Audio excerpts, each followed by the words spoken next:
Hello, and welcome to the episode 2 of Hockey Night with Scrubs. I'm your host, Connor Brinkman, joined by John Height and Bracton. This is the same group from episode 1. Hopefully, with future episodes to come, we can get some guest commentators as well. As a setup, we are currently 10 weeks into the season on week 11 currently. We have rosters going from Monday through Sunday. And we have a lot to cover, so let's get right into it. John Height, how are you feeling about your team so far? Connor, Bracton, it's a pleasure. We have not done this podcast in quite a while, and obviously a lot has changed, but been pretty happy with my team. I started off a little bit slow, but then I just started really collecting a bunch of superstars over the last maybe 5 to 6 weeks or so. Had a part with some prospects that I liked, but once I saw some people were available, I had to take advantage of it. Now sitting first in the league, in a really tough matchup with Luke right now, who's the 2 seed as of this moment. But I really like what my team has had, and I'm excited for the rest of the season. Bracton, on the other end of the spectrum, what are you thinking halfway into the season? Well, I'm also very happy with my team. I think I got a lot of talent, both in the majors and minors. And my goal going into this year was to just stockpile as much youth and talent onto this roster as possible. So I think if we're looking at it from that standpoint, I have accomplished my goal. So we'll see what happens going forward. I couldn't agree more. Both, obviously, we'll get into what everyone is looking forward to hearing the deals later. First, we're going to give a couple admin items and then go from the bottom to the top of the standings and give a brief overview of how each team has done and maybe some things that have stood out. The first thing is that since our first episode, we have 2 new owners. Smell, the previous what was his team called? The Cucamonga Crackakillas went inactive and eventually left the league and was replaced by Brian, who has changed the team name to Captain Ratatouille. And Cody, the former LM committee member, has left the league. I'm taking his place on the LM committee. And Hamko, one of our buddies in the baseball league, took over that team. So those records might be a little bit skewed because there was some time for finding a new owner or maybe some illegal lineups from that inactivity. But both of them are awesome teams that we'll get to. First team to start with, the Virginia Beach Neptunes, led by Bracton. Bracton, feel free to start. What are your thoughts on how the first couple months have gone? Well, I've kind of... Everyone's going to say I did this on purpose, but I really didn't. I thought I was going to be all right. I didn't think it was going to be this bad. Let me just say that. I didn't think it was going to be 18 category wins in 10 weeks bad. That's kind of my fault. But when you look at the players on the team, like, I don't want to be the dudes from the Devils that call me and everything and say that the pieces are here, but the pieces are here. Like, I don't see what a lot of things that need to be done here, because I'm looking at it. It's like, okay, Logan Cooley, Pierre-Luc Dubois, Adam Fantilli. That's a solid 3 centers, I think. Cole Perfetti, Lucas Raymond, Andrei Svechnikov. 3 dogs. And, like, there's a lot. I mean, I could just go down the list. I have 50 prospects that I love. All 50 of them I really like. And I've got 4 first-round picks. So, like, sure, this year I'm not going to win the championship this year, but if my goal going into this was to stockpile as much talent as I possibly can, and 45 prospects, the majority of which being top 50 to 100 guys, I'm very happy with. There's a lot of pieces here that I can work with, and I don't have a core player over the age of 23, which makes me very happy.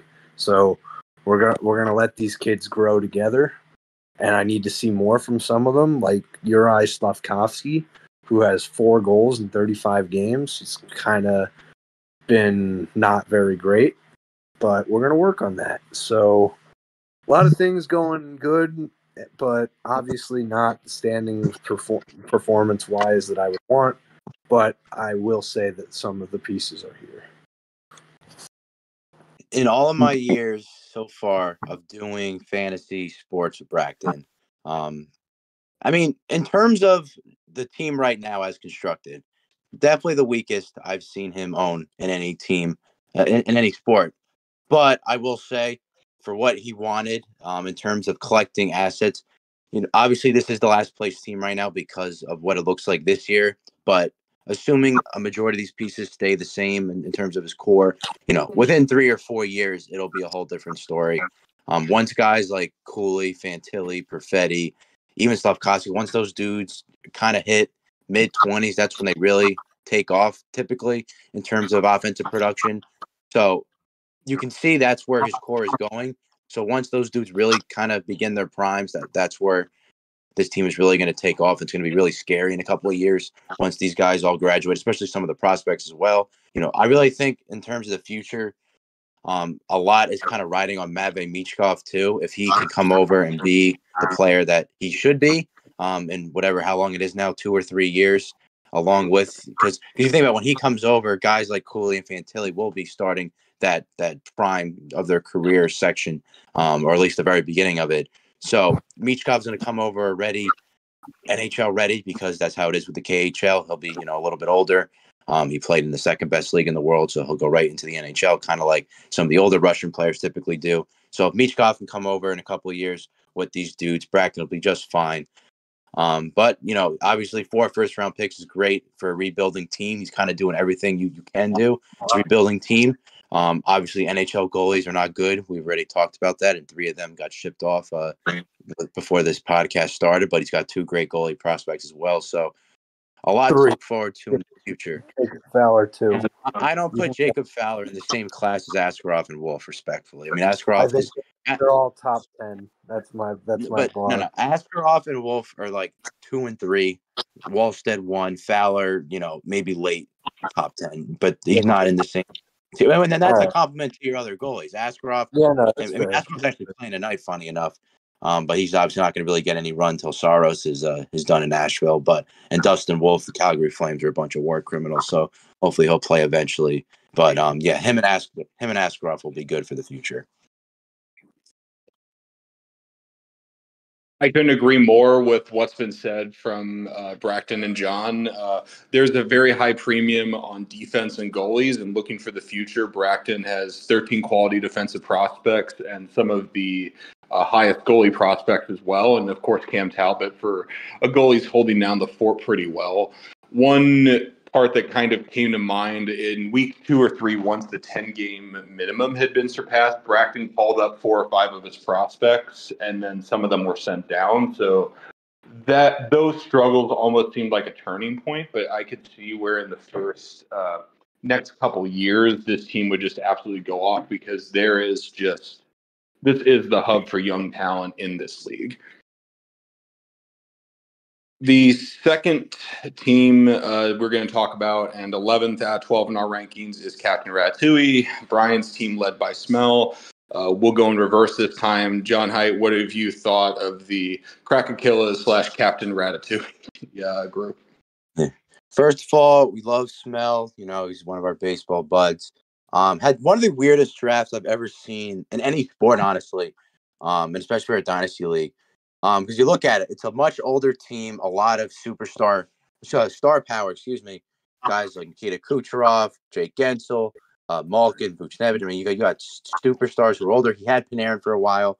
He did not understand taking Bedard if he was going to go that route, because I feel like this team, and you swap out Bedard for McDavid because he had the first overall pick in the startup draft, this team could have probably won the whole thing in year 1. Obviously, Bedard, probably the most valuable Dynasty asset at the moment. But, the rest of that drafting a lot of these older dudes didn't really make a whole lot of sense, at least to me, maybe some other people as well. I just feel like this team would have been a lot different. Obviously, second to last because of just the turnover with the teams. This team should probably be a playoff team right now if the lineups were usually set. Also, did not really get a lot of good goalie production this year. Jake Ottinger hasn't been good. Gustafson, Marc-Andre Fleury is a fossil, and Korpisalo stings. So goalies aren't there. We also got some good prospects too. Excuse me. Gave him Simon Nemeth a little bit earlier this season, which was tough. We got a couple other good ones as well. But this is a team, unfortunately, that is kind of primed to win now. Do not have a first-round pick because I think Snell might have traded away before Brian took over. Definitely in a weird spot. Going to be a big offseason for him because he really needs to pick a direction. He really wants to try to win with this team next year or sort of rebuild and sell off some of these older players. What are your thoughts, Braxton?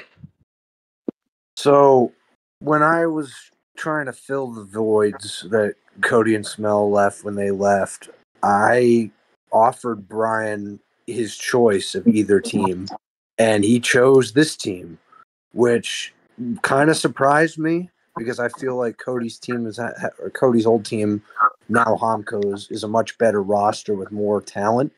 But I've 35 games into the Bedard era. I can see why. Like, the kid is legit. Like, he's probably one of the best players in the league right now. And the mistake that Smell made, in my opinion, was not picking him first overall, was picking everybody else.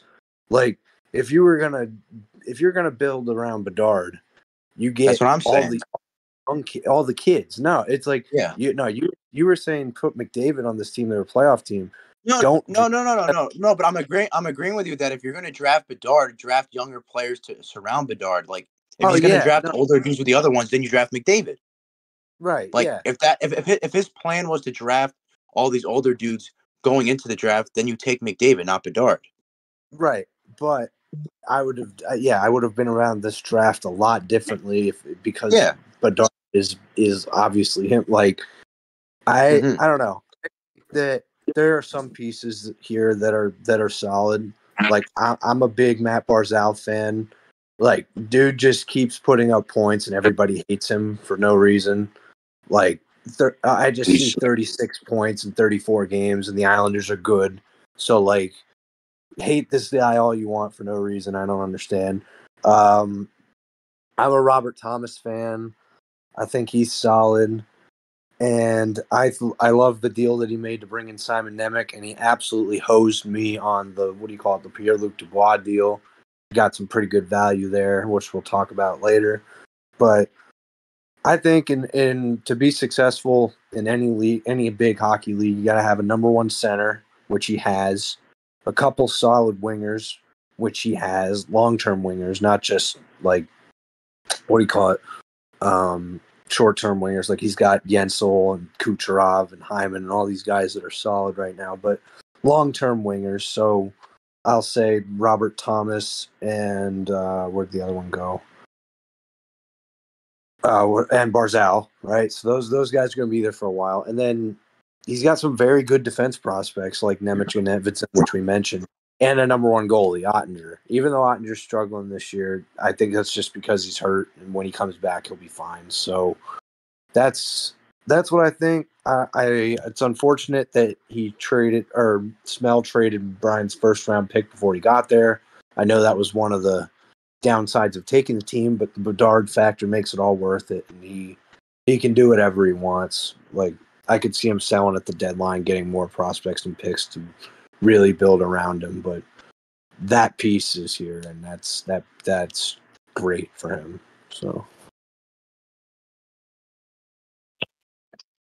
I will chime in here that during episode 1, and for the listeners, if you have not heard the episode 1, please check that out at Bracken's YouTube channel, or we can send you the link. We were confused why Paula picked McDavid and then picked prospects up heavy, and then Smell. Now Brian's team went with Bedard and then a bunch of older dudes. So those two teams, more than any, we just weren't sure of the direction of. And obviously there have been some deals we'll get into, but I don't think it's a coincidence that those teams are 10 and 11 right at the bottom of the standings. So what they do at the deadline, I think, could be really impactful. Obviously, there is a lot of talent. I think Kucherov is now ahead for the MVP vote or pretty close to it. So maybe he gets a haul for that, or maybe he does decide to buy and say next year we could go for it. Speaking of Paula, the NorCal Wildcat is number 10 at a record of 38, 52, and 10. Braxton, what do you think of Paula's work so far? I mean, you kind of touched on it in your analysis. This team just confuses me, and there's not. There's some pieces that I like Sanderson and what do you call it? Luke Evangelista, Clayton Keller, McDavid, Cousins. Obviously, like the top talent is there, but I don't understand the prospects. I don't think other than Colby Barlow and Brennan Othman, I really don't like any of the prospects at all. But she has Bailey's first and Brian's first, which are right now projected second and fifth, I think, something like that. So she's gonna have a chance, and her own, I think. Yes, her own. So that's three of the top. Let's be generous. Call it 6 picks. You're going to have an opportunity to really redefine what this team looks like. So there's a lot of guys in this draft on the higher end that are really talented players. So adding that to the nucleus of McDavid and some of these other guys might be really helpful. But as far as the depth goes and the other prospects that she has, I think there's a lot of work that needs to be done here. Yeah, And I mean, sorry. One audience note, the rule book did not actually, we have not had a true first-year player draft. So when the rule book was created, we did not exactly specify how the draft would go. We are currently discussing how that'll happen, but it does seem like some sort of lottery will be there. Obviously, Bracton and Paula had 7 of the 12 first-round picks, so they're probably going to get the highest spots, but that is one note for the order is pretty likely going to affect the standings, but there could be a bit of variance there. Sorry. Also, one more thing on for me. Like many of us, Paul appeared to drink the Kool-Aid on the Buffalo Sabres, and they've been very disappointing this year, especially her second-round pick, Devin Levi, has a sub-900 save percentage and got sent down. So I wonder what this team would look like if, A, Timo Meier didn't struggle and then proceed to get traded, and the Sabres didn't struggle. So maybe there were some things that – and Elias Samsonov has an 862 save percentage. So part of this team not being the way she thought it is all of the players actually not playing well. So that's not her fault, obviously, but there are some things that could be improved here if guys just return to some form. So I just wanted to mention that. Yeah, and Bracton touched on it pretty good. I'm just gonna add. I mean, again, we talked about Smell's team, and again, Bracton, I was agreeing with you before that it didn't make sense with you because I think the strategy literally because I mean the first round pick was Bedard, everyone else was older, so the strategy obviously going in was building a ready win now team for Paula. I think going into the draft, and we all kind of were debating it. I don't think she was expecting Connor McDavid to be there. I think she was expecting Bedard to be there at 2, and then you have Bedard with Levi, and even Timo Meier makes a little bit more sense.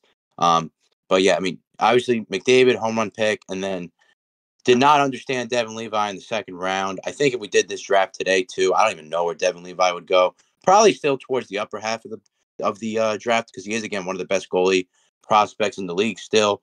And Buffalo's just been asked this year, so they're not going to be asked forever, so he'll be fine. But having him at 2 definitely hurts when you look at some of the talent that was available. But the third round pick, Timo Meier, I kind of thought she was going to wait on Timo Meier a little bit. He's starting to play better. I think he's going to be just fine. I mean, the Devils are a wagon, offensively, even if they're not a great hockey team right now.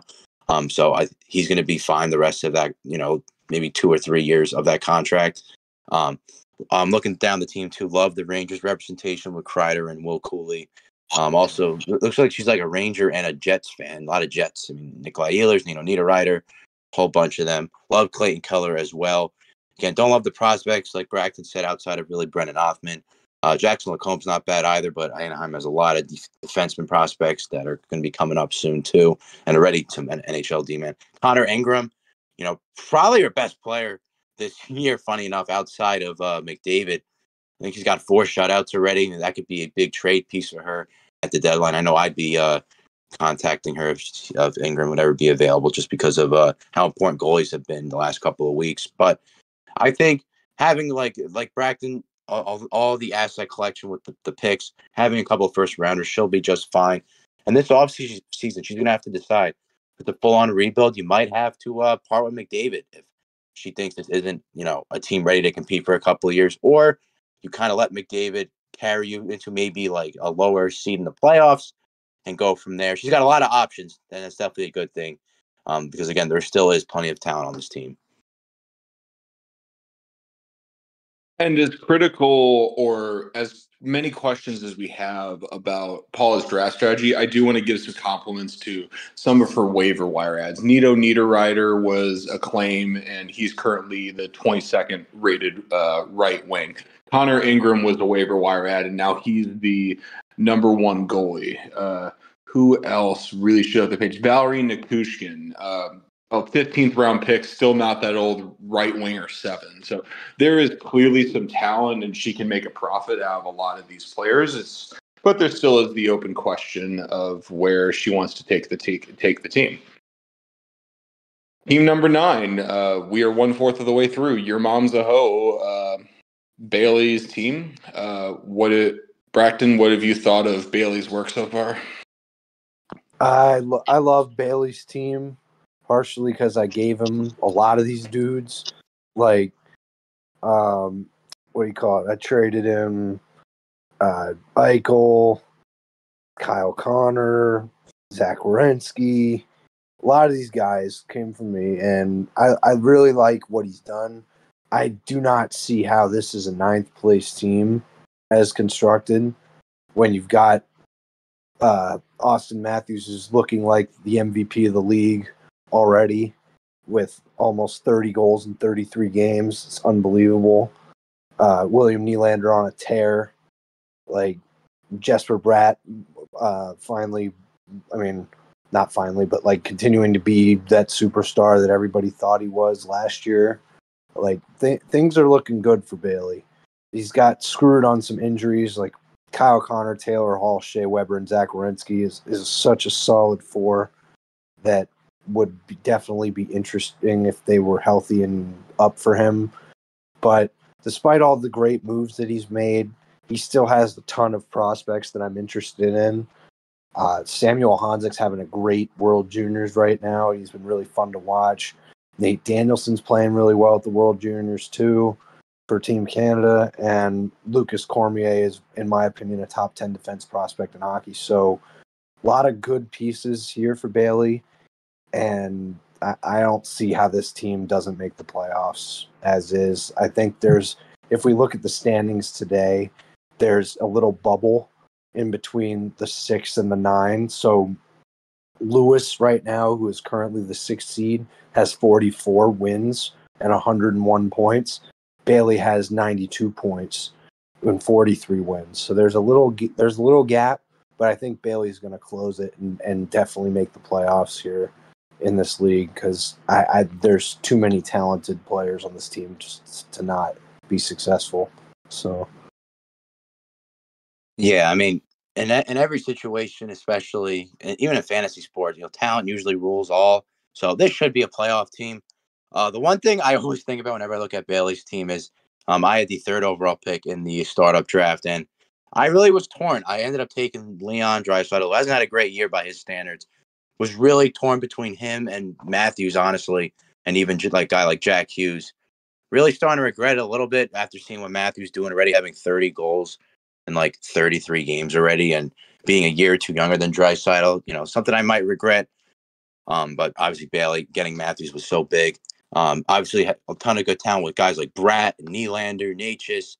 The defense core is the only really thing that we called a quote unquote weakness. Still got plenty of good players on that though. The guys like Chikrin, Dursey, Jacob Slavin, who's pretty good with plus minus as well, are big for this team. But again, losing Kyle Connor, Theodore, and Werenski, I'm not even going to count Taylor Hall. I mean, Connor, Theodore, and Werenski alone, just a really good talent there. just sitting, in that injured reserve area. Got pretty good goalies as well. Jeremy Swayman's having a really good year. Joseph Wall was doing good for a while before he got injured.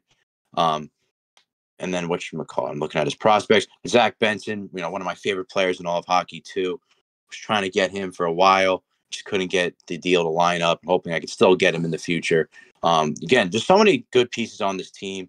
And I really think once some of these guys really start get going, I'm not sure how much longer Kyle Connor is out, and I know it's for a while, but when he eventually comes back, Shea Theodore comes back, Werenski's like a hospital bill, so I don't know when he's ever coming back. But more so Connor and Theodore, I think it'll be a big boost for this team, and I have to agree, it should be a playoff team. One administrative note, Smell/Brian's team literally had 2 weeks of score wiped away. So they were the most. We did switch to Fantrax Premium midway through the season, which automatically deducted illegal lineups. Brian's was the most affected, and then Bailey was number 2 for, I think, having a then healthy Taylor Hall on the injured list for about a week or so. So in between that and the injuries, I do think this team is going to go on a tear in the second half. One thing I remember, Evan Rodriguez is currently lining up for the Panthers, and that was a waiver claim. So in terms of centers, Matthews, O'Reilly, Rodriguez, Eichel, this team is set. It's just more of the defense and goalies, because if Werenski's injured for a while, there is no backup defenseman. So maybe there might need to be more waiver wires, or there could be some minor adjustments, but I think Bailey's going to end up just fine. Number 8, the Nashville Dixie Flyers, formerly the Milwaukee Admirals at 44, 46, and 10. John, what do you think of Honko's team? Yeah, first of all, shout out to Cody, who had the team beforehand. I think he did a really good job, drafting this team, and Honko so far has been doing a really solid job. I had a big trade with him recently that we'll talk about just a little bit, where he did really well in that. Really the only time I've felt fleeced so far since this league started, and he really did. But for what I needed at the time, it made sense.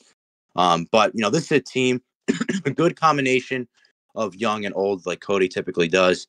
Center court, Sidney Crosby's having a great year. You look at, Kent Johnson, I know got sent down, but he's playing a lot better. Jordan Kyrie's, young and elite. The defense core alone is just sexy. Oh my God, Rasmus Dahlin, Carlson, Letang, you got the 2 older guys there. Drysdale's back. Keandre Miller's having a great year. He's got one of my favorite players in all of hockey, Rupe Hintz. Brock Besser, who's having a weird year, just a great year. So, Braxton, you were right about that one. Troy Terry, another young elite winger. So, there's plenty of pieces here. The biggest reason to me why this team hasn't been successful is because I don't know what's up with Tage Thompson. It's been really bad this year by his standards. 20 points, 27 games. I know he's been hurt like 3 or 4 times, but I really think this team is going to kind of live and die by the Sabres.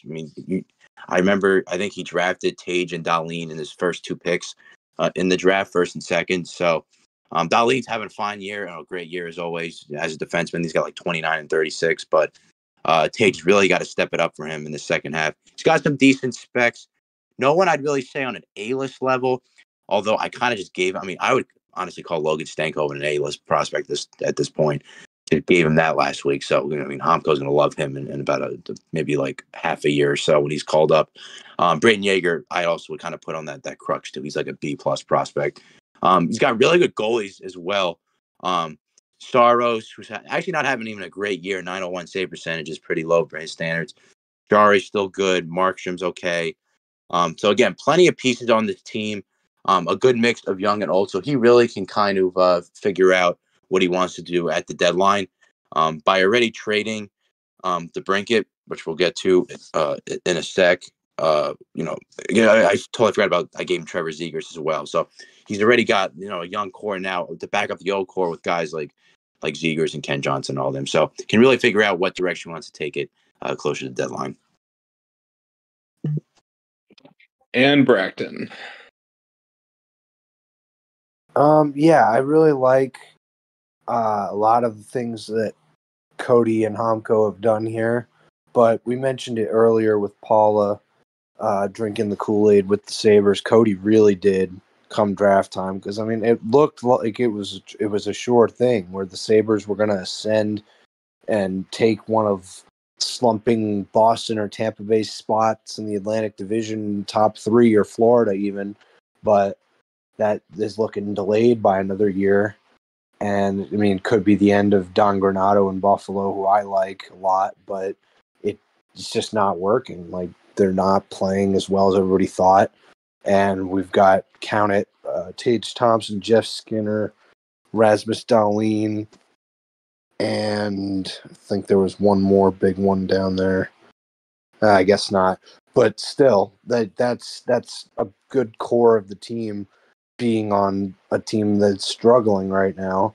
And when we look at some of the other guys, like Sidney Crosby's playing at a very elite level still, despite being 36 years old. Like, he can't. None of these guys can do it themselves here, and I don't see, other than maybe, where'd he go? I'm sorry, lost it. No, like I didn't lose it. None of these guys are really the number ones on good teams. Like, if we're looking at it, it's like Pittsburgh not in a playoff spot. Toronto, Max Domi's playing okay, but like not great. Tage Thompson, Evander Kane's playing fine, but like none of these guys are really stepping up for their teams here, and they were and when Cody drafted them, they were expected to be much better than they were. So when I'm looking at it now, he's in 8th place. I don't see this team finishing in 8th place. I see this team as a playoff team too. This is similar to Bailey, like we just said. I think that there's too much talent here to miss the playoffs. I'd be very surprised. And John Haidt, you said you're not obsessed with some of these prospects. I am. I think that I think he has multiple A's. I would say ASP is an A. I would say not an A. I'd say Braden Yeager's an A-. He's been playing great. Like, I said B+. I don't know. I like Stankoven too, but ASP and Braden Yeager are some dogs. I like them a lot. So I like him too. I'm just not. I mean, I consider other people in the A tier that Braden Yeager's not there. He could be though soon, but that's what I meant by it. Mm. I do find it interesting that this is so similar to Bailey's team, and yet it's not. Bailey's team has some of the best forwards, but the defense has a lot to be desired. Here, my mouth is just drooling looking at the starting lineup, and then you see Leon Bichel, who I'm hearing rumors might get called up relatively soon for Dallas since they have a need for it. Sean Behrens, who knows if he's going to be in Colorado, if he would get traded in like a Lindholm deal or something. But just so much talent on that end. You know that teams at the deadline are going to come calling for it, or he can use those to add forwards and make a playoff push. Number 7, Vancouver Care Bears. Ben/Fenrir, 46, and 8, right at 500. Brackton, what do you think of our fellow LM committee's first 10.5 weeks? Yeah, so I've loved Fenrir's team since the beginning, but we'll talk about some of the deals that he's made since in the last 10 weeks. But I think that the Elias Pettersson, Cole Caulfield, Quinn Hughes, and Tim Stützle with Luke Hughes in a Dynasty league is just nasty. And I can't even believe that he was able to put together. He's got some amazing prospects who are all having great World Juniors, by the way. Yuri Kulich and Edward Saleh have been so fun to watch. I don't know whether anybody here or any of our listeners have been paying attention to some of the World Juniors that have been going on, but those two guys are amazing. He also has Gabe Perreault, too, who's also having a great tournament so far. So there's a lot to be excited about coming up for Fenrir, and he's got some of the best young talent in the league today. I'm forgetting about Leo Carlson, too. I didn't even see his IR. So, like, Fenrir's in a great spot. Even if he doesn't make the playoffs this year, he's going to be a threat for a long time. He's got just loaded talent in every position, and he's done a great job. Yeah, I've also said it from the beginning. I love Fenrir's team. Now that we're kind of platooning in this, 10th week into the season, in terms of the young core, it's kind of similar, honestly, to Bracton's team where there's so much, young talent and just good, asset management, collecting young talent. But I feel like in terms of the NHL roster, it's a step ahead when you have guys like Stützle and Pedersen who are already, been in the NHL for a little bit. They're going to be entering their prime, especially Pedersen, who's like 25 already. He'll be entering his prime and kind of already starting to be in it now. Stützle still, he's freaking 21 years old. Crazy. So he'll be, in a couple of years. Definitely a really, really, just young and elite team. Love all of his prospects, too, like Bracton mentioned. I think I gave him Edward Chalet, too, so that kind of sucks that he's doing so well. Kind of regretting that one. I forgot what the trade was. He's got Alexander Nikishin and Brant Clark coming, too. Two of the best defensive prospects in all of hockey. I think I gave him Brant Clark, too. Wow. In terms of the goalies, too, that's kind of been, I think, a reason why he isn't higher up in the standings. Vitek Vanacek is pure dog crap. I think he can agree with that, too. Just hasn't been the goalie that the Devils need him to be this year. And I do think if he can turn it around, that can also really help Fenrir for his those goalie categories, which are going to be so important down the stretch. He's getting some good, contributions as well, Joel Hofer and Sam Montembeault. But I think he's really in the market to get one really good goalie to add to that core, just, so he's ready for a potential playoff run. He was able to still be in the playoffs. But yeah, I mean, center core of Stützle, Pedersen, Carlson. Oh my God. Absolutely wild. The Hughes brothers are fun. Caulfield is fun. Yeah, big fan of Fenrir's team, and he's going to be just fine. Yeah, the fact that the Hugheses were paired together and Tim Stützle, you just know that he's going to rebound at some point. I think currently center 26, that's going to improve. And then Bracton's boy Thomas Chabot getting healthy will only improve Ottawa's case. So definitely an exciting team. We'll see how the bottom of the playoff picture stands out. And we get into the bottom of the playoff picture. I believe 6 teams make the playoffs, and currently in number 6 is Lewis at 44 and 43. Lewis. John, what do you think of the Albany Devils? Lewis, oh my God. All right, this is going to be a little bit. Braxton's got some words too. Lewis, if you're listening, I did nothing but praise your team when you drafted it. And I still like the construction of it. I mean, right now being in the playoffs, so Lewis, is kind of on that bubble area Braxton was talking about. Kind of needs to pick a direction, though, if we're being honest. I think a big part of it, too, Matthew Tkachuk has not been good this year at all. Oh, my God, 5 goals in 36 games. That is not like him. He's got a lot of talent. I mean, when everyone is buzzing, I mean, Matthew Tkachuk, Mikko Rantanen, these are some of the best players in the league. Alexander Barkov's having an insane year. Defense is also really good with some young talent like Owen Power, Mo Seider. Line too is out with injury. He's got some pieces, and he's in a playoff spot. And, Lewis wants to be the goalie factor. He's got Thatcher Demko and Vasilevsky. So, I mean, those guys will be good the rest of the year, especially Demko, who's, on a really good Canucks team this year. Spencer Knight, isn't playing, but he's got some decent goalie prospects as well. Lewis needs to pick a direction because right now he's in a playoff spot, but there are some holes, and I think Lewis can easily fill them because he's still got he doesn't have his first, which sucks, but he's got all of his other picks where he can use for potential maybe additions at deadline if he wants to compete. He's still got some good prospects like Cutter, Isaac Howard, who had that insane shootout goal in the World Juniors. Shane Wright's going to be good. Samuel Poulin blows, so he should probably send him into the nether, but that's for another time. He's also got Mikhail Sergachev, who's been hurt for a while too. So I mean, Lewis, you have a team, a good team. Just really pick a direction, and if you're going to compete, I'm going to have to just add some pieces onto a already good core. So yeah, that's my thoughts on Lewis's team. Bracton, I'm sure you have thoughts too. Yes, Lewis, pick a direction. Lewis. That's what I was going to say. I doubt Lewis is even listening to this. However, Lewis, you should have traded me Jesperi Kotkaniemi when I was willing to pay up for him. Now he blows, which is funny. So I will just start off by saying that. Second of all, like John Haidt mentioned, his star players have been struggling.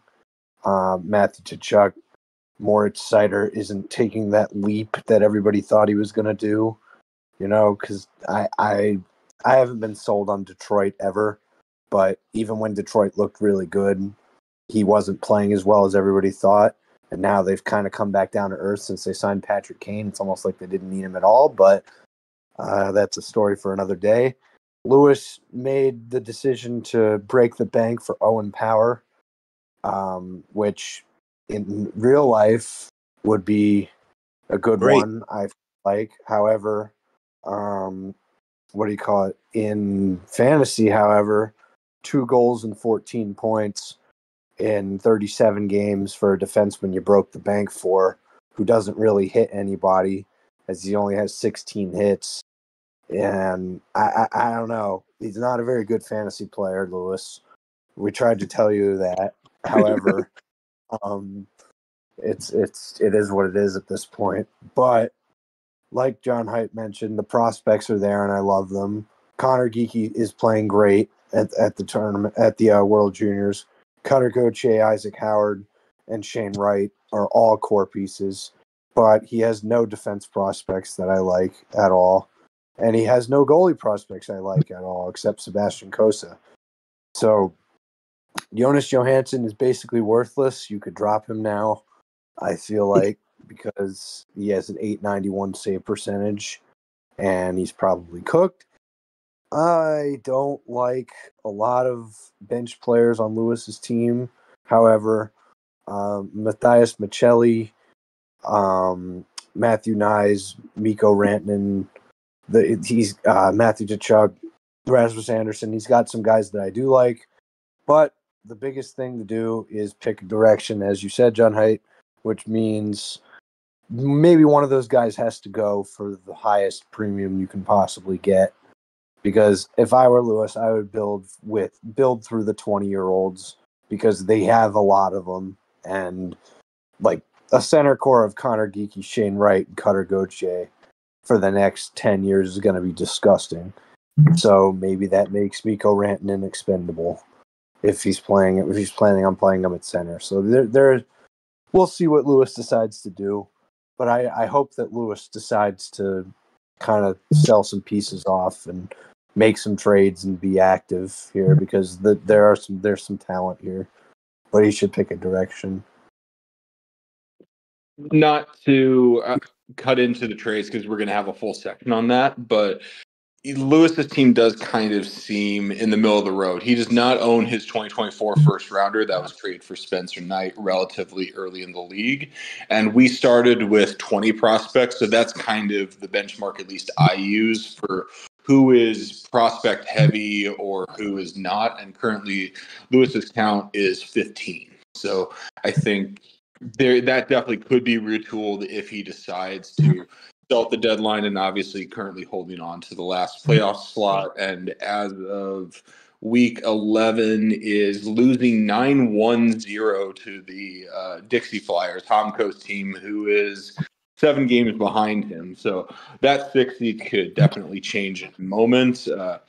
Lewis, you're awesome, but come on, we want to see what you do at the deadline and beyond. Now to my team, the Rocky Mountain Extreme, 5.5 games ahead of Lewis, 52-40-8, 11 games behind John Haidt, the league leader currently. I'll try to pass this one off, maybe have a quick thoughts, but first, Braxton, what are your thoughts on the Extreme so far? I like a lot of the players that you've traded for since the last 10 weeks were going on. I really think you did great with Timo Meier. We talked about it a little earlier, where there's kind of this clump of guys that people bailed on really early, and Timo Meier was one of them that I feel like is going to bite somebody after he comes back and is the Timo Meier we expect him to be. So if that happens, you pair him with Kirill Kaprizov, Sebastian Aho, Travis Konechny, just studs on the wing. And I feel like there's a mix of this team where it's a bit of young and old, and there's talent at every position. You got Brock Faber, who's quietly turned into one of the best defensemen in hockey, 21 years old. So there's a lot here. And there's also, make a joke, but too many Calgary Flames. You should see if anybody wants Kadri or Huberdeau, man, because I'm so out on Calgary. It's not even funny. I don't understand why this team is as bad as it is. But I really like all the bench pieces. I feel are starter-capable players on any other team in the league. So that's how you know it's deep.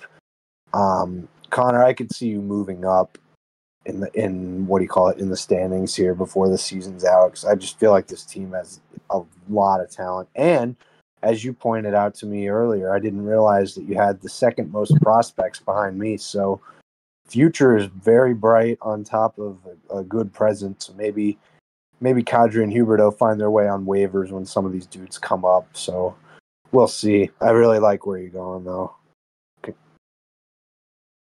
Yeah, I mean, Connor, I know when we first started this league, you were worried that you weren't going to be able to hold your own and all that, but I think it's been honestly the complete opposite of all your worries. I think you've done an excellent job building this team to where it is. It really should be a top 3 team, in my opinion. You are going to move up, I think, with just the talent you've accumulated. Some really, really smart moves. The one that I was like, when I saw this deal, I was so angry. I'm like, are you serious? Like, how could someone? It was a Timo Meyer deal. I know he's bad, but I think it was for like Cam York or something, and like Shabbat, who like obviously Bragdon hates. Getting like Timo Meyer, getting that caliber of player for that, in addition to what you already constructed, was just an absolute home run. You've got some youth as well. Brock Faber's really, really freaking good. Even some of these other defensemen. Jordan Spence is pretty good as well on a really good LA team. You still got Konechny, who you're probably going to move for someone better or a smart downgrade. You got Jason Robertson, who hasn't even been that good this season compared to his usual standards. He's finally a point per game player. But he really hasn't gotten going. Some good prospects as well. Love Jordan Dumais, who I think I gave you at one point. Again, a big reason I feel like that you are in this position. Again, the goalies have been good. Bobrovsky with a 911 save percentage. Carter Hart on a very good and weird Philly team this year. 915 save percentage. The goalies have been there, so that's key categories you're going to be able to take home every week. Obviously, Sebastian Aho started off slow. He's doing well. Mika's on fire right now, and he'll be good the rest of the season. And again, Kaprizov really hasn't even been himself again so far, and hopefully he will by the end of the season. And he's only 26, so he's got plenty of time left. This is a playoff team. This is a title contending team, in my opinion. Connor is probably in one of the best spots you could be in this league. Well, thank you guys for the compliments on it. I'm pretty happy with how it's gone so far. Nazem Kadri, I think, was like the 15th round. Let me get this right. A 28th round pick by Paula, and I claimed him off waivers. And now for the center 39, I definitely do hope to flip him, because who wants to watch Calgary at this point?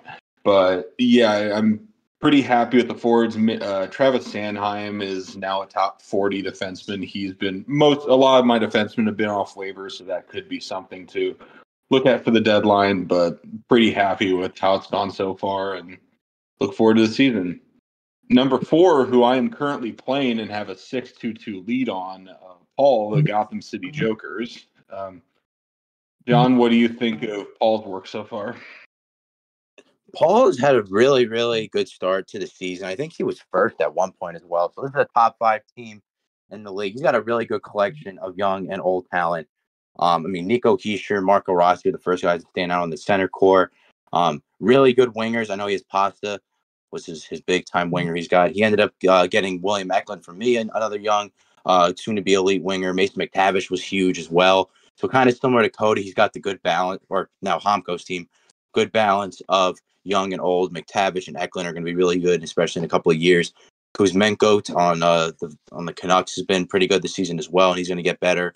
Now with Patrick Kane coming back, it's going to help too on offense. He's already over a point per game player. He's got some decent prospects as well. He's got Jimmy Snuggerud. That's an A prospect. Rafi Harvey-Pinard, my goat as well.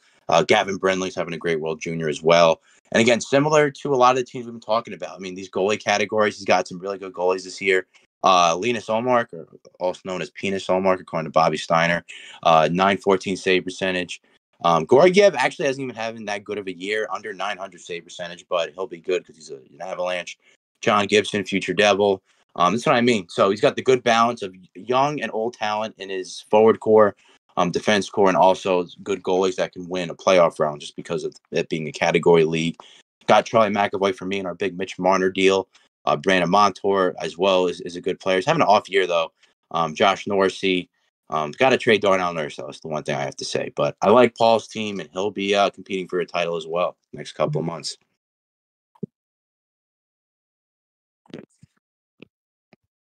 And Bracton. Yeah, I don't have much more to add to that. Just loaded here with absolute awesome talent. Like, we were debating back and forth during the draft when it would be appropriate to take Mason McTavish, and Paul finally did, and it's paying off for him. I took him. I took him and traded to him. Oh, that's right. Yeah, shoot, my bad. That's right. That's what I just had a little brain fart. Sorry, but yes, the point is Mason McTavish is a baller. He's ascended to maybe Anaheim's best player right now, as Zegras has been struggling. But McTavish is legit.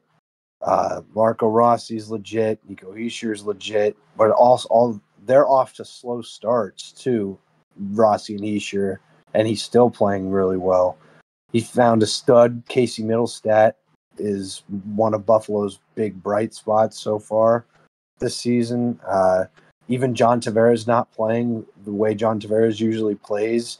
He's still almost a point per game player. Like, Paul is sitting in fourth place right now, and I just named like 6 guys who are struggling and not playing to their full capabilities. Imagine if these guys are firing on all cylinders, and he's got those prospects you mentioned. Like, Paul's doing a great job. I think Paul's in really good shape.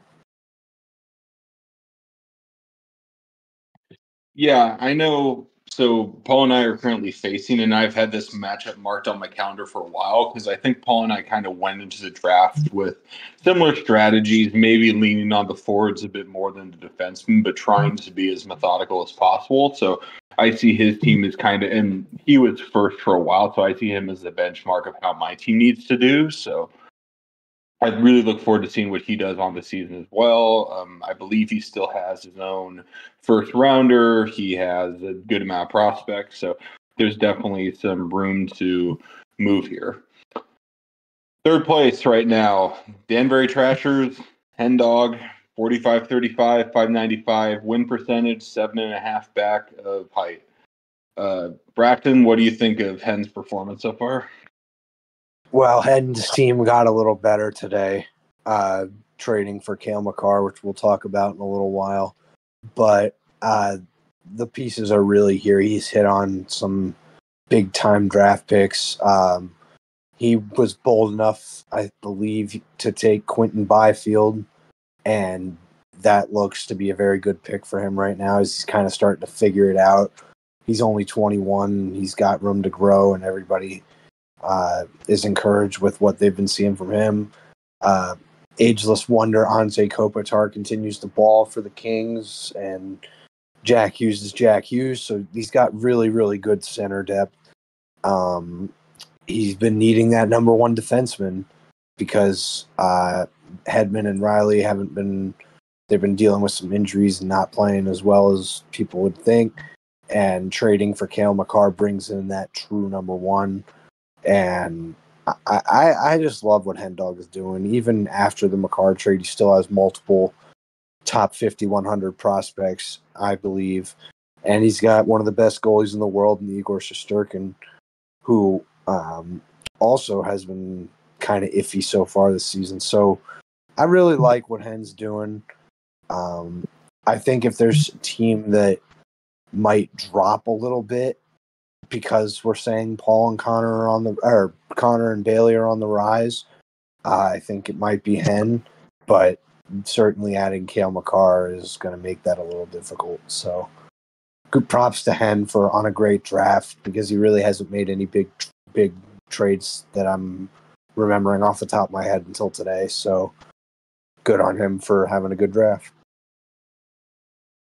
Yeah, I really like Hen's team. I even said it in the beginning as well. And Braxton just said it pretty eloquently too. I mean, did not really trade a whole lot so far. So this is really a product of the draft. Really built up. It's now the best defenseman core in the league. I think it was before the McCarr trade, but already having guys like Evan Bouchard, Noah Dobson. I mean, this is just an elite core. Shane Gottsberg, who's actually been pretty good this season as well. Eric Gustafson's been really good for the Rangers. Victor Hedman, Morgan Riley. I mean, he's got so many good D-men. I'm going to have to probably ask him to trade for one of these dudes at some point. So he's got, again, best defenseman core in the league. Really good center core with Hughes, Kopitar, Suzuki, Byfield. Him and Lafreniere finally playing to their potentials somewhat this year. They're going to be exciting to watch, and especially Byfield and that really good Kings team.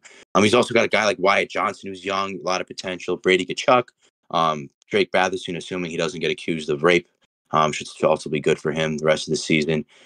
Again, the prospects as well, guys like Seamus Casey, who are still really good. Owen Zellweger, Matt Savoy. I'm not a big Fraser Minton fan, but I mean, he's already got name value based off his World Juniors alone, and obviously being a Leafs prospect. Love Andrew Crystal and Jagger Fergus as well. Again, and Igor, he's been starting to play really well lately. Had a really slow start to the year. I think he's been hurt. He actually played well tonight. He just beat the Lightning 5-1. So I think the rest of the year he'll be fine. And now that Jonathan Quick is now like the world's greatest backup, he'll be well rested now for plenty of his starts. So Hen's in a really good spot. Still a top 5 team to me, even if one of those other teams or two kind of maybe bump him down a spot or two. He's a playoff team, and he'll still be contending for a title in the next couple weeks or months. Yeah, Hen's team terrifies me. I think on episode 1, I really emphasize nailing the first 4 picks, and at least for the first few, obviously, some talent was traded for Cale Makar, but Noah Dobson, the 5th overall pick, a top 3 defenseman in the league. The first 2 picks, I believe, are Brady Tkachuk and Jack Hughes. Those have paid out well, and then just keeping the draft core lower, and these results have been terrific, and obviously there's definitely room for more. So very curious how Hen's team plays out.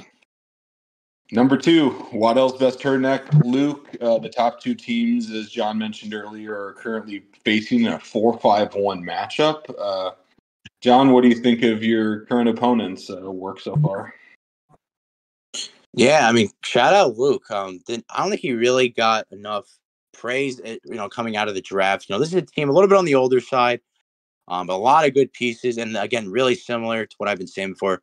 Really good balance of good forward depth and also really good goalies. I mean, Ilya Sorokin hasn't even been that good this year. Has him with a 911 save percentage. Aiden Hill 933. Peter, who's finally playing 900. So he's got some goalies that are doing well for him to win those key categories. And then on offense, just guys who have really good years. Vincent Trocheck was having a really good year for the Rangers. He's had a 4-point night actually as well. Guys like Pavel Zacha who are playing well on their teams. Matt Boldy, who's finally back from injury. Stammers being Stamkos as usual. Verhey's good. Got some young talent with Seth Jarvis. Got one of the best defensemen, in all of hockey, Miro Heiskanen. Just really one thing about him, though, Rena, he would easily be a Norris candidate every year if he just put up some more points because he's been better defensively than a lot of these top defensemen, like a guy like Quinn Hughes and a couple of the other ones. So we'll see if he can get some points going, too, because he's, again, he's Luke's 1, and he's one of the best defensemen in all hockey, and he's only 24. Also got some older defensemen, too, who are really good. Alex Pietrangelo could still play. He's got Vince Dunn, who he just got today in that, I think, Dalibor Dvorsky trade. Matthew Poitras is really good, too. And then, obviously, Nathan McKinnon. Another guy I was debating with that Draisaitl pick. I still would lean Draisaitl over McKinnon, even though McKinnon's been unreal this year. I feel more bad about not taking Matthews, honestly. But Nathan McKinnon, I think, is like averaging 2 points per game in the last 3 months or something. Just absurd stuff. And he's also now built up a pretty good prospect pool. Got Frank Nazar, who's a dog. Ryan Leonard, who's an A for me. Frank Nazar's honestly probably an A for me now, still too. Oliver Bonk's okay. He's got, Quentin Musty, who's really good. So he's got some prospects coming along the way as well. So Luke's in a pretty good spot. Definitely going to be a tough out in the playoffs. I don't know if I'm going to for sure beat him this week, Because it's categories, I just want to make sure even if I do lose, it's like within like one or two categories, and that's kind of how it's been so far. I think if we look at our matchup, I'm destroying him in most offensive categories, but again, it's the goaltending. His goalies have been really good this week so far. And actually, it's only because my offense has popped off. His offense has been really, really good this week. And I think he'd be beating a lot of teams in the league if he was facing off against them. But yeah, his goalies have been better than mine. So which is why I'll be super, super close down the stretch. But yeah, Luke's going to be a fun team to watch in the playoffs. And again, I've said it for the last 4 or 5, but really, really good shot at winning the title this year. Yeah, and I think all of us underrated maybe Luke's draft a little bit. I know a couple of us were a little bit critical of the Adrian Kempe pick. Currently, he is the number 5 left winger. Nathan McKinnon obviously paying off well. Radko Gudas was sent to waivers and is currently in the top 40 for defensemen. You know he's going to get his hits in, and he certainly has. May have trade for Vince Dunn. Yegor Chinikov, a personal favorite of Heidenmine, I think. I dropped because I thought who knows how he's how Columbus is going to fit out, but he's caught fire recently, so that's been a nice addition. This league does lean heavily on goalies, and I'm not very. It seems weird to lean so much into Carolina, which has struggled a little bit. I'm curious if they move for Allen or less likely Montembeault. So I don't know about that, but other than that, this is just a terrific team, and I don't see it slowing down anytime soon. Finally, the current winner, 6 games ahead of everyone else, John Haidt. Braxton, what do you think of JH's team? Before that, I didn't talk about Luke's team real quick. I just wanted to say I owe Luke an apology. What do you call it? I was very critical on this team coming out of the draft. I didn't really understand the direction. I honestly thought it was kind of in a similar boat to Paula, where there's some pieces are there, and what do you call it?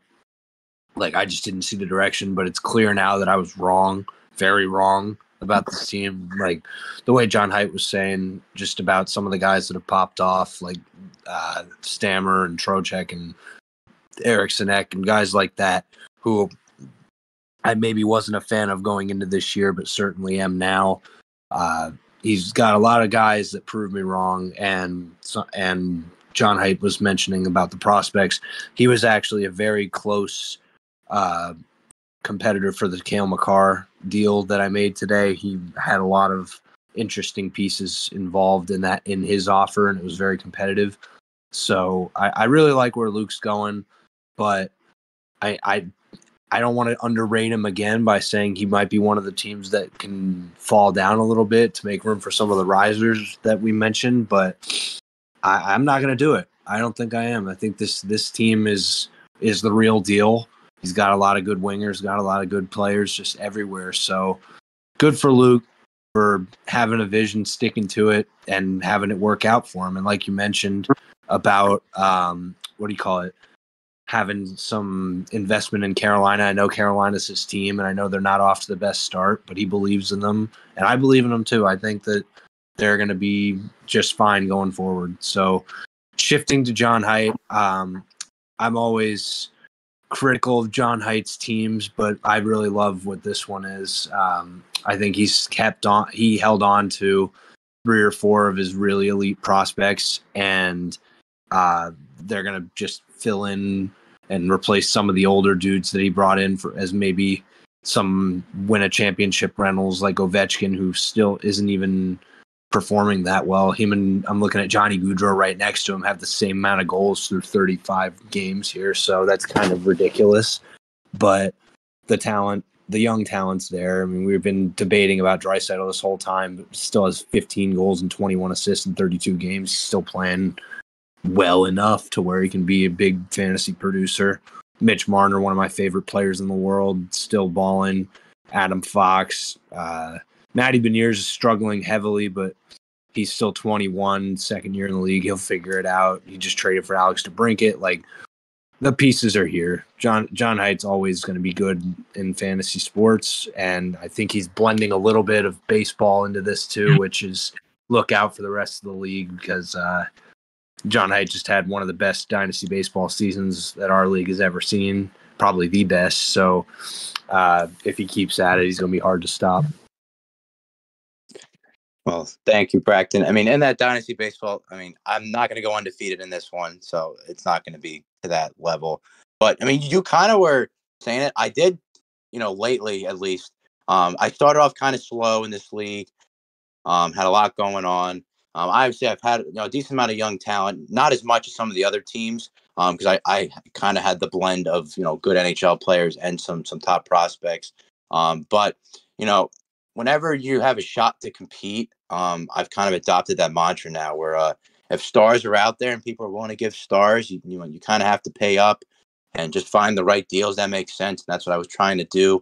The last couple of months, there was one day where I was able to get some really big time pieces for this team, where my center core is set, my wingers are set, but I'm still even looking out for maybe one or two more stars that I'm looking to add.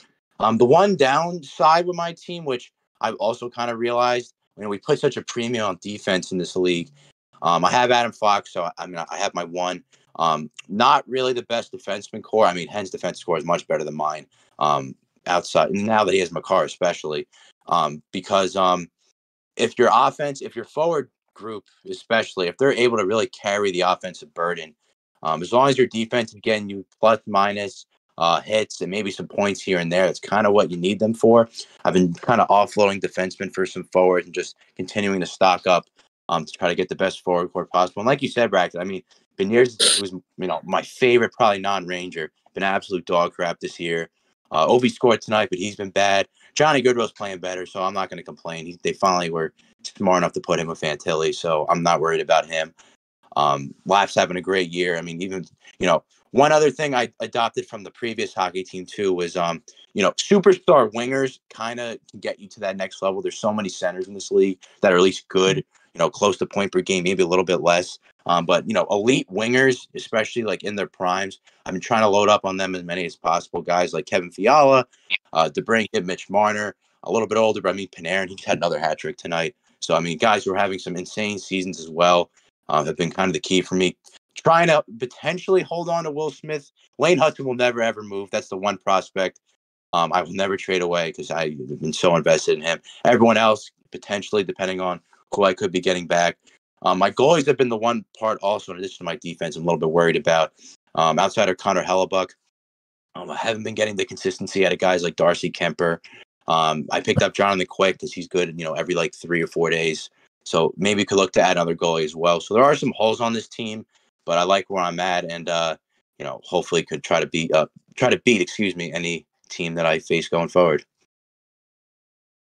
So I guess a quick commentary on John's team. When Detroit scores a goal this year, they use M&M's Without Me like that. And that sound just comes to mind with John's team because the drafting was so good from a youth perspective. And then one day will live in infamy in this league, October 23rd, 2023. John made like 6 or 7 consecutive moves where he just acquired stars. So out of nowhere, this team that was in the bottom half of the league is now a clear contender.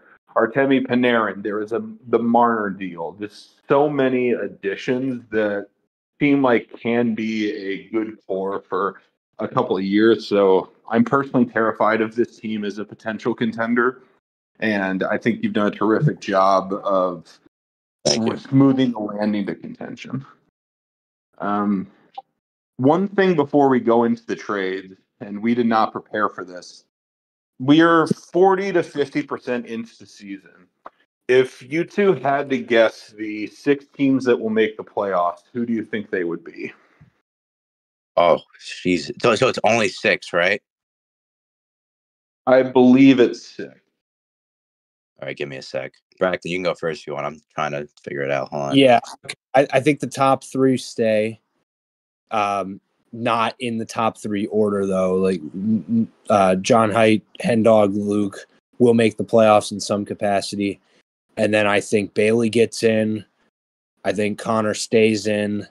And I think it's down to Fenrir or Paul or Homko. I'm going to go with Paul, I think. So I'm going to say John Height, Luke, Hen Dog, Connor, Paul, and Bailey. All right, obviously I have to pick myself. I'll do Hen as the 2, Luke as the 3, Connor the 4, and then Paul the 5. And honestly, I'll do Fenrir the 6. Only because I feel like based off what Hamko's doing, he's looking to get a little bit younger. Which obviously Fenrir's team's already young. So, maybe Fenrir goes on a run, and I still really think he could be a playoff team, but I still think that 60 could either be Fenrir or Hamko. But and if Lewis wants to wake up and make some trades, could be in there too. Yeah, I think Height, Hen, Luke, myself, Paul are a very clear top 5, and everyone is going to be eating some popcorn to see what the 6 seed did. I think I'll give it to Hamko for now, but the big asterisk on what he tends to do with his team. If he doesn't, I do think Bailey's the favorite for the 6 seed. Let's go to everyone's favorite part, the trades. I'll start with John here. Are there any specific moves that you made, especially early in the season, that you think warrant attention, or that you'd like to explain the thought process behind? Sure. There's a bunch. So I won't do anything over the summer. I think we kind of talked about that already. I'll start with all right, I'm just scrolling through here. All right. This was my 8th. That's where I'm at. What'd you say? Start with October 8th. That's where I'm at. Okay, I was gonna do the 18th. When hockey season started. Yeah. All right. Say, yeah. I'll just quickly. Connor, we did our Lafreniere for Dumais, Chinakhov in the 3rd trade. I still think that's pretty even. Dumais is going to be really good. Chinakhov's actually been really good lately. Laughs popped off. What do you think of that, Connor?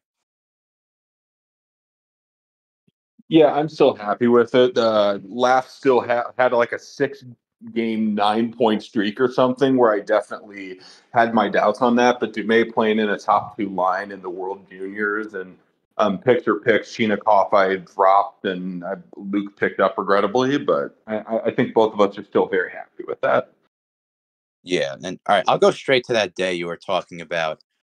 So in one day, I acquired Mitch Marner, Neil Pionk, Braden Point, Brent Burns, Elias Lindholm, and Mark Scheifele.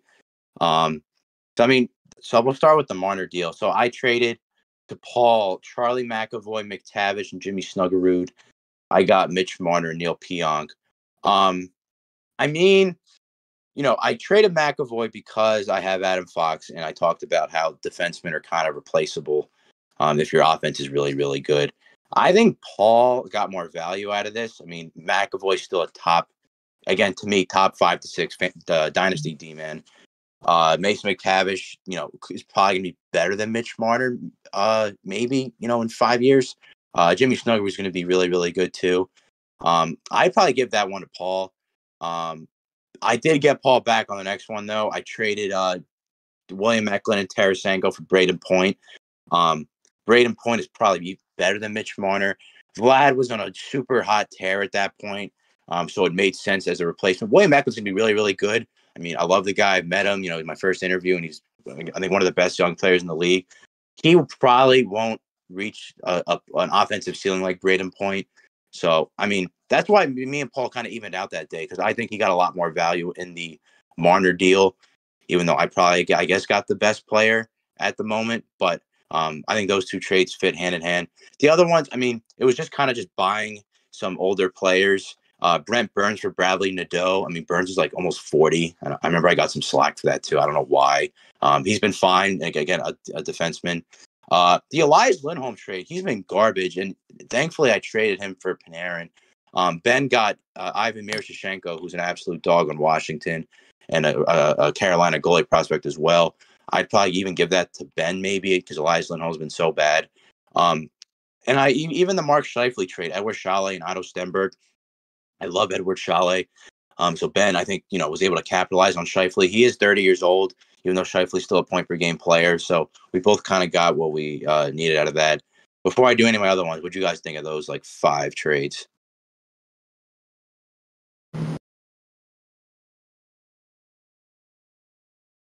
So this is a little bit of a spoiler. I think maybe we can do a segment of best trade and worst trade. Paula's trade of Timo Meyer for Logan Thompson, I think, will blow my mind. In baseball, there's an Alex Cobb for Josh Lowe deal that has comparisons.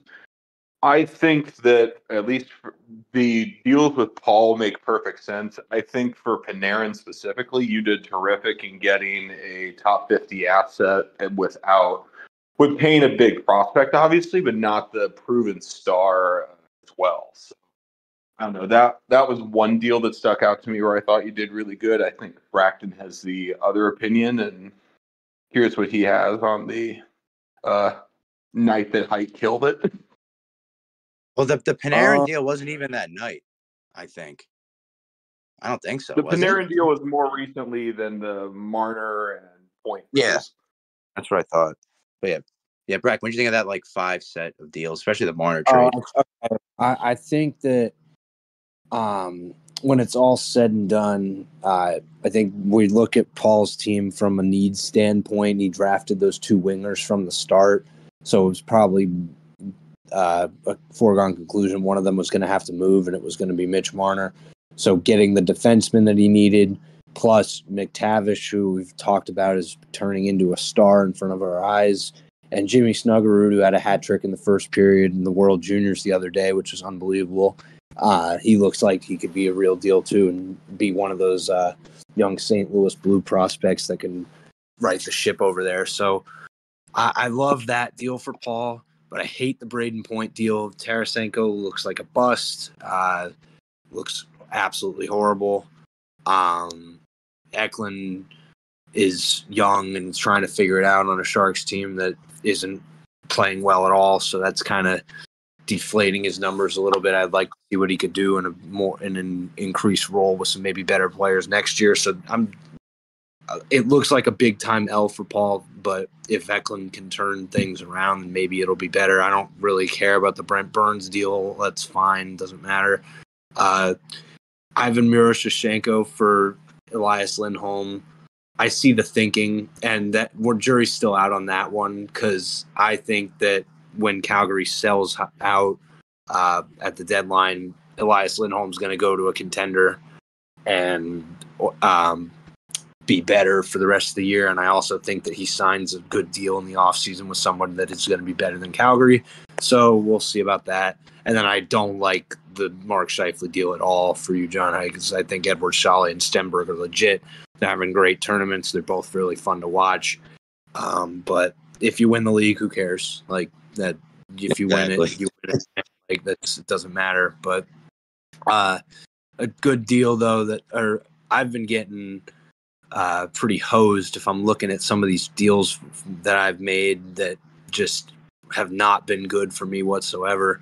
I lost the Brock Besser and Bo Horvat for Philip Massard, Maverick Lamoureux, Easton Cowan, and 2 picks deal. I don't know why I expected those 2 guys to slow down after dealing them in the same deal. I probably should have waited, and I think I could have got that package for one of them instead of both. That's poor asset management on my part. I got to be better.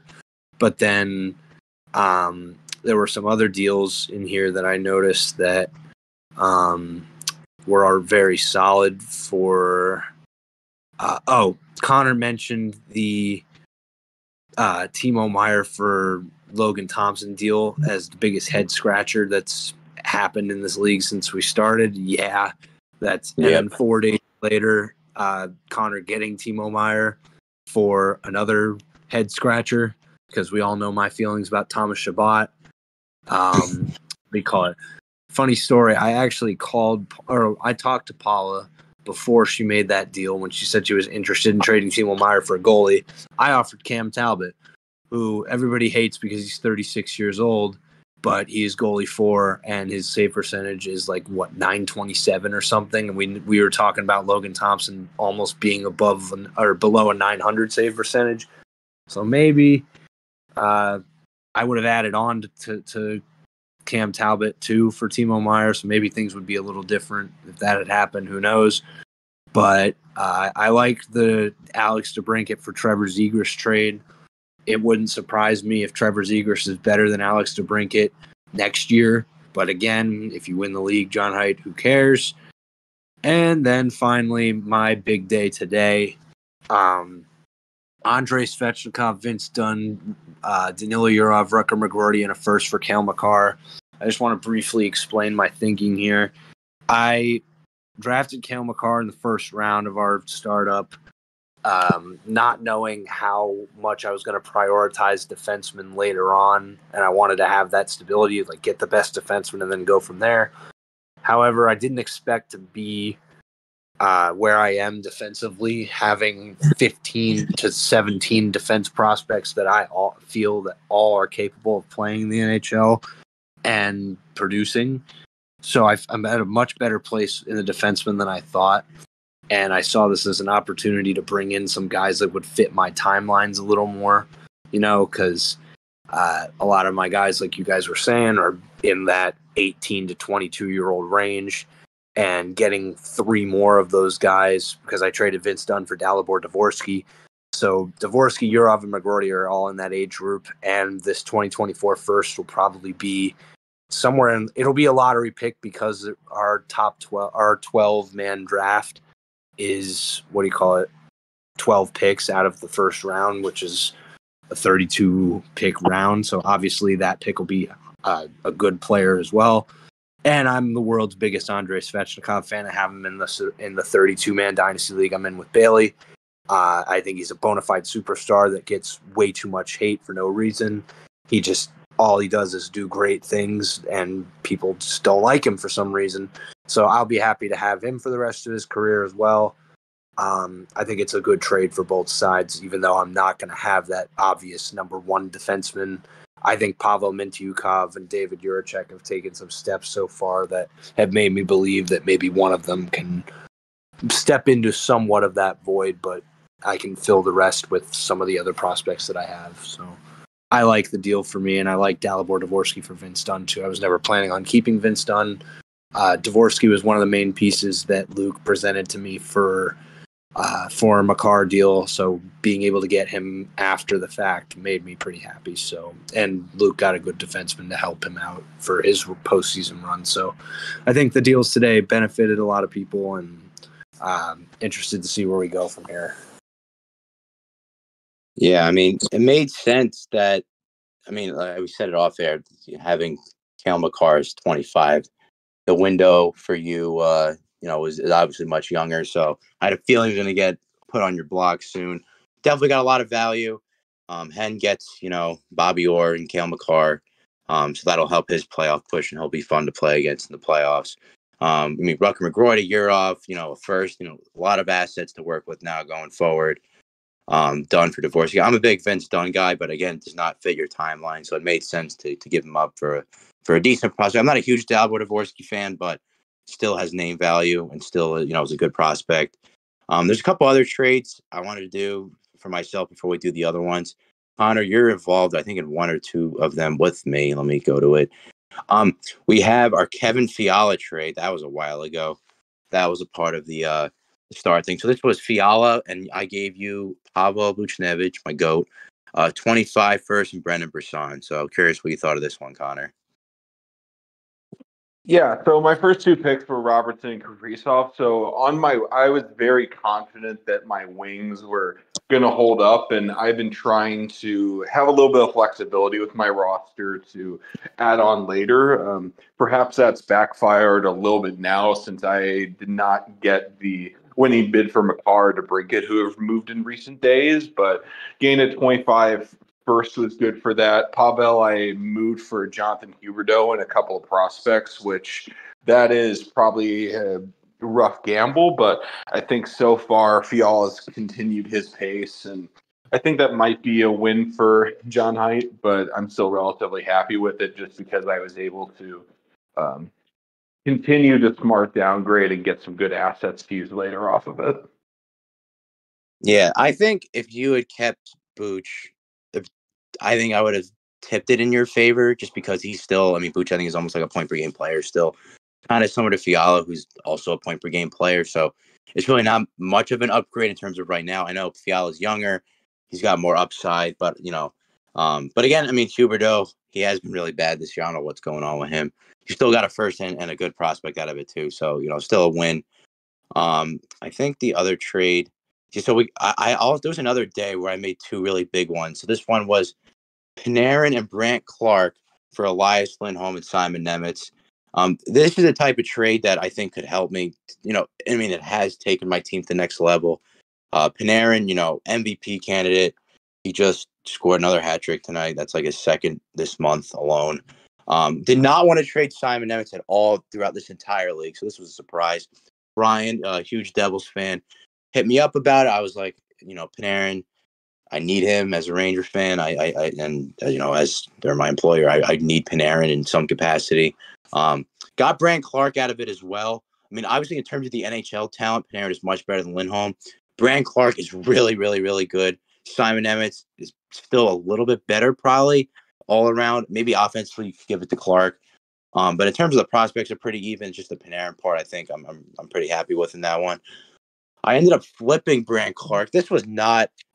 This kind of came together quickly. Got Will Smith, Matthew Wood, and Ty Nelson for Brant Clark. Fenrir gets a huge defensive prospect. Kind of wish I kept Clark as much, and I love Will Smith. And right now, I have him. He could be moved eventually, depending on the right deal. But kind of wish, lately I've been thinking about Brant Clark. So kudos to Fenrir. And then I ended up getting Tom Willander a second and a prospect for Neil Pionk to Brian. So I was happy with that as well. And Brackton, we had a trade as well. We should probably talk about this. This was I gave you Oliver Moore, Tom Willander, Matthew Wood, and my first, which I was trying to get rid of as fast as possible before I knew I was going to rise up the standings, before I lost any more value in it, for Trevor Zegras and 2 Forts. Brackton, what do you think of this trade we did? Well, you were talking about that first like that. A first is a first to me. Like we were saying earlier, it'll be 12th overall, which is basically just the lower lottery, but still like a lottery player in a draft that I really like, and I have a lot of guys I'm targeting at that mid-round range. So I'm happy with that. I view Oliver Moore, Tom Willander, and Matthew Wood all as top 50 prospects. I'm a huge Oliver Moore fan. I love what Chicago's doing. I really like Tom Willander. He's having a nice tournament so far too. Matthew Wood is just a dog. Like, this just goes back to what I was saying earlier about trying to add as much talent as I possibly could. This is an example of that, getting possibly 4 top 50 prospects for Zegras, who, has been struggling, but somebody I still really like. I like this deal for me. I think that that I did a good job here, and I think you got a player you liked, and was a big piece in getting you someone you liked even more. So worked out for both of us, I think. Yeah, no, I agree, and it's a win-win. I also adore Oliver Moore, but also I think about with some of these prospects, and that's what I've been thinking about it lately from a fantasy point of view. I love Oliver Moore. When you look at that Chicago team, hopefully they'll be the 2C. Maybe it's a really, really good 3C. Obviously, Bedard is the one there. They're probably getting another really good 2C if Oliver Moore can't be that guy. So long term, would still take Zegras. Willander, I'm not a huge fan of. I just want it for name value. I mean, that's Quinn Hughes' team. He'll never be a power play quarterback or anything. Also, like Matthew Wood, he'll be a good complimentary, hopefully top 6 player. 12th overall. Obviously last year's draft class, I still think is much better than it is much better than this year's. I think outside of like the top 6 of this year, I mean, obviously you have Celebrini. You got Yzerman's up there, Demidov. You have, Tibaharju, who's still around. There's a couple other players too. Boom is really good.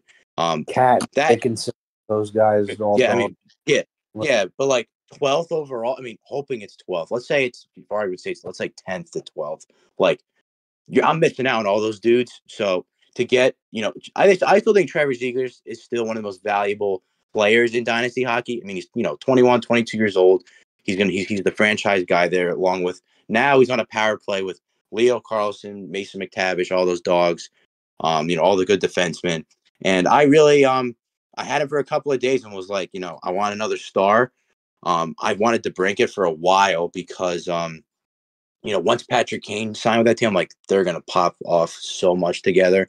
They were magic in Chicago and now on a better Detroit team, which offensively, I'm not saying as an overall team because their record sucks, but I knew he was going to pop off. I wanted to get him as early as possible before it did. I think he's had like 2 or 3 3-point games since I've traded for him. He's another type of guy that could win a league. So, on paper, Homko cleaned the fuck up. I mean, Trevor Zegras, like you said, in 5 years could be better than DeBrincat. Maybe, actually not 5, maybe like 3 years could be better than DeBrincat. He won't score as many goals as DeBrincat ever, so I was happy about that. Logan Stankoven's like my top 4 favorite prospects in all of hockey. Really just put him in to get DeBrincat to make sure my competitors didn't get DeBrincat. He's going to be the 1C once Joe Pavelski retires. He's like 40 and he's still a point per game. But once he's done, it'll be, Stankoven, Rupe, and Robertson on that team. So Homko got a haul, and that's the type of trade that, was a smart downgrade. Made a lot of sense for both sides. But yeah, that's the only trade, though, on paper. I really think I just got fleeced out of my mind right now. And for the future, excuse me. DeBrincat can help me win now, but Zegras, Stankoven, and 2 picks is a lot. I mean, you guys probably thought the same, right? I'll say so. I admittedly have a personal bias against Logan Stankoven because a trade with John is the reason that he was able to get him in the first place. Trading up for Anton Lundell has not looked too good so far. But yeah, I do think that might be the one move. Zegras is a lot, but then again, you're getting such a high-profile player, you need to pay up, and it seemed like it could still definitely pay off, especially if you win the league. Yeah. Oh, and Connor, we have to talk about your Brat deal because I think you did really well in it. That was back in October. I just saw that. Wow. Yeah. So you got, you traded Caulfield away, and you got Brat, Matheson, Domi, Casper Halton, and Cohen Zimmer, Henry Thrun, a first and a fourth. I mean, Brad is better than Caulfield right now alone, so that's kind of crazy. I mean, but in terms of a dynasty league, I mean, obviously Caulfield is the better player for dynasty, but I mean, you were probably happy with that trade, right? Yes, and then I guess as a sub note, Bratt was traded for Ryan Nugent-Hopkins and 2 other assets. I need to pull up exactly what those were, but getting like 8 assets for one player, including Matheson, who's a like top 20 defenseman now, is I'm still very happy with it. Oh, Fenrir got Bratt?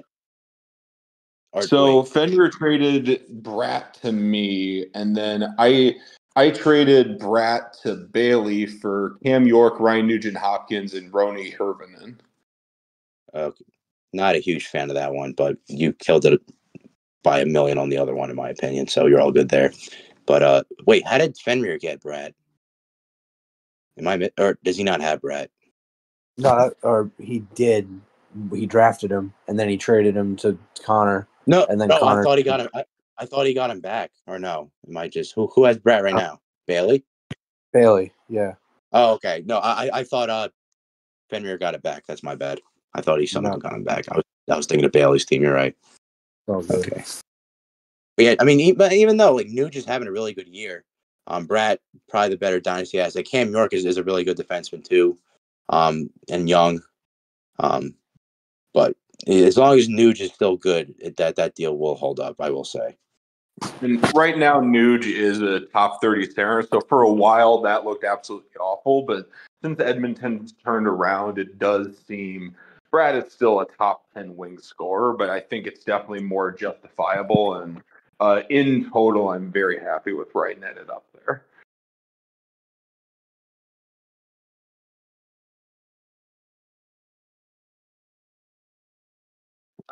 The only other deal, I think, obviously, the Caulfield haul I'm very happy with. I did trade a first for, I believe it's Kalen Addison in the 4th. So far, that has not looked good. And then I did acquire Timo Meyer for Thomas Chabot. And Cam York, and I also got Chad Lucius in that. Those are pieces I do hope to consolidate into some sort of superstar. Besides ones already discussed, I'm not sure if there are any other big moves. I've traded Braxton Travis Konechny and then gotten him back. So I guess he got Cole Perfetti out of that rather than a first round pick, if I'm not mistaken. So definitely. Oh wait, I found the trade that kind of hurt Brian. Like, Connor, whatchamacallit? What was I gonna say? Smell had the team still. He traded away his first and a third for Barzell and a fourth. Obviously I hate Barzell, so I have a different opinion on this than Braxton. But yeah, so that's why he doesn't have his first. I think if Smell knew or if let's say Brian had the team, I don't know, he would have made that trade even at the time. Especially when his team was kind of towards the bottom, could have maybe gotten more. But then again, if the lineups were set, this is probably a playoff team. I was saying before, it was probably a title contender. Because again, Bedard is still playing at a high level. Forget about the McDavid debate. Bedard is still like a point per game player at like 18. So that team was still ready to win now, and has guys like Kucherov, who's an MVP candidate. So, getting Barzell, he was trying to load up, and then unfortunately, that turnover kind of hurt the team for this year.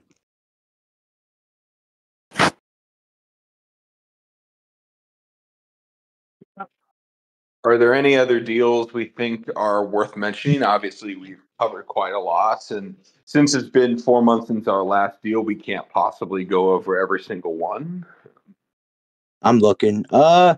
Lewis got Tyler Toffoli and a fourth for Ryan Hartman. That is a great deal by Lewis, because Tyler Toffoli is on a very good offensive Devils team, and he goes on streaks. So, that trade was made before Halloween. So, wakey Lewis. That was a while ago. Through Wells. There's another one you with Connor. Fenrir got Yuri Coolidge. You got Tara Vinen, Sam Miskevich, and Otto Stenberg. I think that's kind of even, just for the value of. Coolidge is going to probably be the best player in this deal. But you got prospect value out of a prospect. We don't know how good he's going to be. And Buffalo's kind of crowded, so I don't know where Coolidge is going to play, especially now that Zach Benson's really good. So I don't know what Coolidge's full future will be like in Buffalo. So I thought that was a pretty good trade. Paul got Andrei Kuzmenko. Connor got Ridley Greig, Kako, and Martino.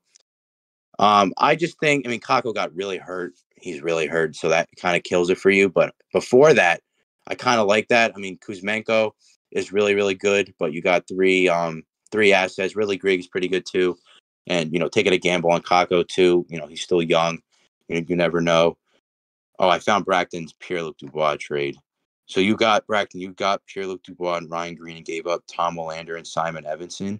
That's not even bad. Like, Don't Pierre-Luc love it. Dubois he's been terrible, but Simon Evanson, he'll never be the one there as long as Mo is still alive. So that's not even bad.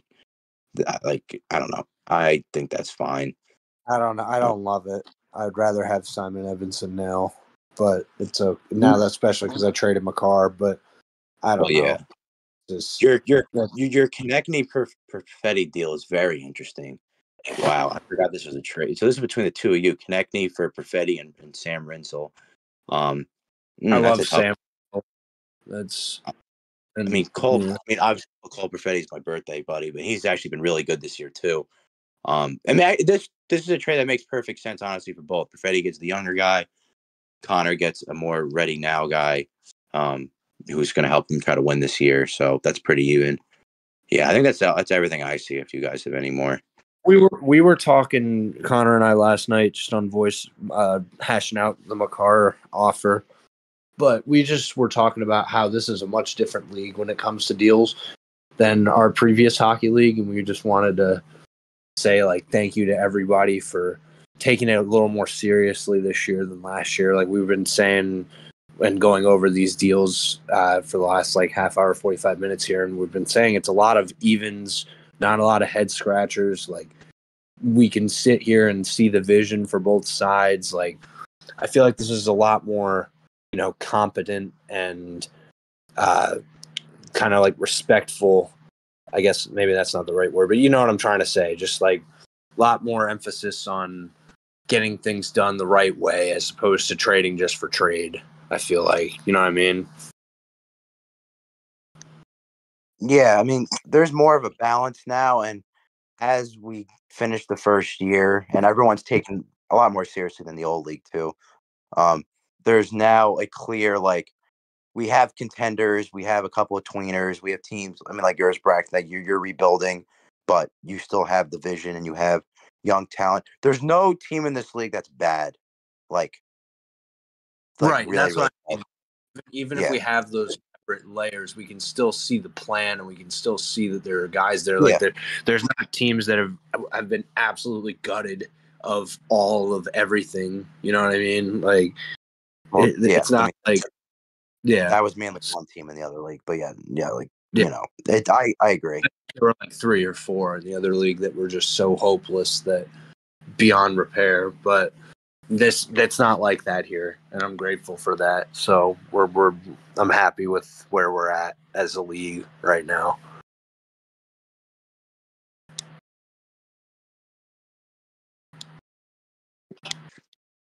So we've gone through the matchups, gone through the trades, and we kind of have an outlook on who we think the playoff teams are. Are there any other parting thoughts we'd like to wrap the pot up on, or other things to mention? Let's just hope the Buffalo Sabres turn it around for 2 or 3 teams in this league here's sake. Yeah, I mean, the last thing I'll say is it's been. I think at first we all were kind of getting used to it, and again, for me, I had some personal stuff outside of this where I wasn't really paying attention as much the first like month, but now I'm really into it, and it's been a lot of fun. Everyone's been really good. You know, the trades again, like Bragg said, have been really fun lately. Hoping we all start, continue to trade throughout the rest of the year before the deadline. I think our deadline's gonna be much more active in this league than it was in the other league. There's a lot of question marks on some teams, like of what they want to do. So by then, people have figured out what they, fully want to do at that point. So it should make for a lot of fun. And there's like, again, we talked about, I think I said like 7, there's probably even more, teams that if they're in the playoffs, they could win. So that's how it should be. And it should be a lot of fun to see how it plays out.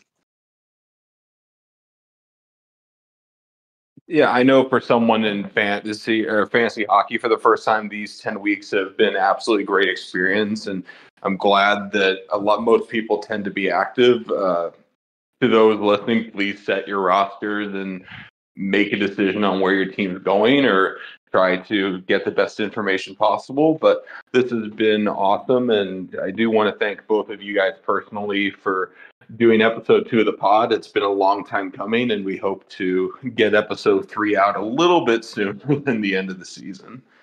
But I think that'll do it for episode 2. For Braxton and John, I'm Connor, and hope everyone has a great night.